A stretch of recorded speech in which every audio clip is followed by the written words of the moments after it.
एकमेकांच्या पक्षांचे कार्यकर्ते आणि पदाधिकारी फोडण्यावरून राज्यभरात भाजप आणि एकनाथ शिंदेंच्या शिवसेनेमध्ये तणाव निर्माण झाला होता। असं असताना आता कल्याण डोंबिवली महानगरपालिकेमधील शिवसेना भाजप युती तुटण्याची शक्यता आहे। याचं कारण भाजप प्रदेशाध्यक्ष रवींद्र चव्हाणांनी केलेलं एक वक्तव्य। हे वक्तव्य करत रवींद्र चव्हाणांनी एक प्रकारे महानगरपालिकेमध्ये भाजपच्या स्वबळावर लढण्याबाबतचे संकेतच दिले। पाहूया हा सविस्तर रिपोर्ट। जो कमळ चिन्हावरती उभा राहील त्याला मतदान यासाठी करा।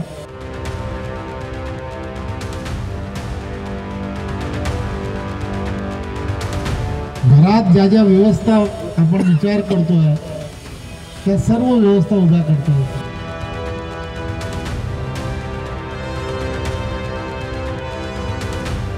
भाजप महाराष्ट्र प्रदेश अध्यक्ष रवींद्र चव्हाणांनी डोंबिवलीमध्ये केलेले हे वक्तव्य। आपल्या पक्षाच्या उमेदवाराला निवडून द्या असं आवाहन कुणी करत असेल तर त्यात ऑब्जेक्शन घेण्यासारखं काहीच नाही। तरी देखील महाराष्ट्र भाजपच्या कॅप्टनचं हे वाक्य दिवसभर हेडलाईनमध्ये, कारण रवींद्र चव्हाणांचं हे वक्तव्य म्हणजे कल्याण डोंबिवलीत स्वबळावर लढण्याचे संकेत मानले जात आहेत।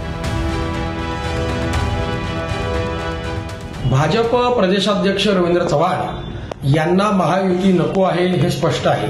त्याचं कारण असं आहे की जर का कार्यकर्त्यांना संधी द्यायची असेल तर ती पक्षातूनच कधी देता येते, तर महापालिका, नगरपंचायती, नगर परिषदा यासारख्या निवडणुकांमधून देता येते। आणि म्हणून कार्यकर्ता मोठा करण्यासाठी त्यांनी स्पष्ट धोरण घेतलेलं आहे की युती नको। विशेष म्हणजे सध्या शिंदेंची शिवसेना आणि भाजप यांच्यामध्ये रंगलेल्या महानाराजी नाट्याची सुरुवात झाली ती कल्याण डोंबिवली मधूनच।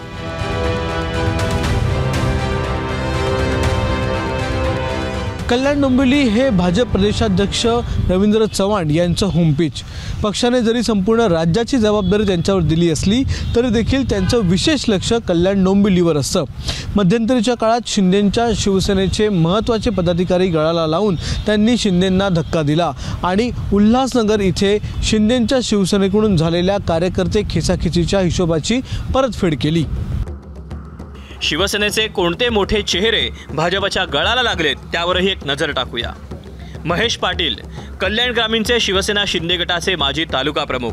डॉक्टर सुनीता पाटील, महेश पाटील यांची बहीण आणि माजी नगरसेविका। सायली विचारे, माजी नगरसेविका। संजय विचारे, सायली विचारे यांचे पती आणि समाजसेवक। भाजप प्रदेशाध्यक्ष रवींद्र चव्हाण यांना महायुती नको आहे हे स्पष्ट आहे। त्याचं कारण असं आहे की जर का कार्यकर्त्यांना संधी द्यायची असेल तर ती पक्षातूनच कधी देता येते, तर महापालिका, नगरपंचायती, नगर परिषदा यासारख्या निवडणुकांमधून देता येते।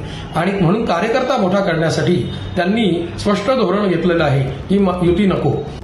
ज्याप्रमाणे कल्याण डोंबिवली हे रवींद्र चव्हाणांचं घरचं मैदान असलं तरी उपमुख्यमंत्री एकनाथ शिंदेंचे सुपुत्र श्रीकांत शिंदेंचाही तो मतदारसंघ आहे। आपल्याच मतदारसंघातील पदाधिकारी आपल्या नाकाखालून पळवून दिल्यानंतर शिवसेना चांगलीच खवळली। नाराजीचं प्रदर्शन करण्यासाठी शिवसेनेनं मंत्रिमंडळाच्या बैठकीला दांडी मारली। प्रकरण अमित शहांच्या दरबारापर्यंत पोहोचलं। महापालिका निवडणुकांच्या आधी जनशक्ती आणि धनशक्तीचा पाठिंबा असलेले सर्व उमेदवार आपल्या पक्षात असावे यासाठी प्रत्येक पक्षाचे प्रयत्न सुरू आहेत। उद्धव ठाकरेंच्या शिवसेनेचे विधानसभेचे उमेदवार दीपेश म्हात्रे हे आपल्याकडे असावेत यासाठी शिंदेंच्या शिवसेनेमध्ये आणि भाजपामध्ये रस्सीखेच सुरू होती, जी रस्सीखेच अखेर रवींद्र चव्हाण यांनी जिंकली। त्यानंतर रवींद्र चव्हाण यांनी महायुतीचा धर्म पाळला नाही अशी बोंबाबोंब शिंदेंच्या शिवसेनेने सुरू केली। कल्याण डोंबिवलीमधल्या मिशन फोडाफोडीमुळे महायुतीमधील मित्रपक्षामध्येच म्हणजे शिवसेना आणि भाजपमध्ये दुरावा निर्माण झाला। बिहारमधला नितीश कुमारांचा शपथविधी असो किंवा इतर राजकीय कार्यक्रम, याच राजकीय विश्लेषणाच्या चष्म्यातून राजकीय पंडितांनी शिंदेंची देहबोली वाचली। ही सगळी पार्श्वभूमी पाहिल्यानंतर रवींद्र चव्हाणांनी रविवारी केलेल्या वक्तव्याची चर्चा झाली नसती तरच नवल। यावेळेला फक्त एवढीच विनंती आहे की जो कमळावरती उभा राहील, जो कमळ चिन्हावरती उभा राहील त्याला मतदान यासाठी करा की कारण एकमेव आहे की जे जे तुम्हाला अपेक्षित आहे, तुमचं हक्काचं घर हवं आहे तुम्हाला, तर त्यासाठी सुद्धा सहजपणे काही गोष्टी करता येऊ शकतील.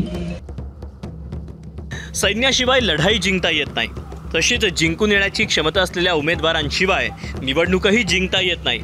दिल्ली दरबारी एकनाथ शिंदे आणि अमित शहा यांच्यामध्ये नेमकी काय चर्चा झाली हे अजून तरी दोघांच्याच पोटात आहे. ते ओठावर येण्याची शक्यता कमी आहे. मात्र अमित शहा आणि एकनाथ शिंदे यांच्या भेटीनंतर शिवसेना आणि भाजपकडून जी पावलं उचलली जात आहेत त्यावरून दिल्लीत डाळ शिजली की नाही याचा तर्कवितर्क राजकीय विश्लेषक लावत आहेत. आता मुद्दा हा आहे की जर कल्याण डोंबिवलीची लढाई स्वबळावर लढवायची झाली तर भाजपानं तुर्तास तरी जोरदार मुसंडी मारलेली दिसते. मात्र एकनाथ शिंदे पण काही नवखे नाहीत. दिल्लीत अमित शहांच्या दरबारात आपल्याला पाहिजे ते मिळवण्यात ते यशस्वी ठरले असतील नसतील, मात्र गल्लीत अर्थात कल्याण डोंबिवलीमध्ये ते मैदान एवढ्या सहजासहजी सोडणार नाही हे देखील तेवढंच खरं. सुरेश काटे, एबीपी माझा, कल्याण डोंबिवली. एबीपी माझा, उघडा डोळे बघा नीट.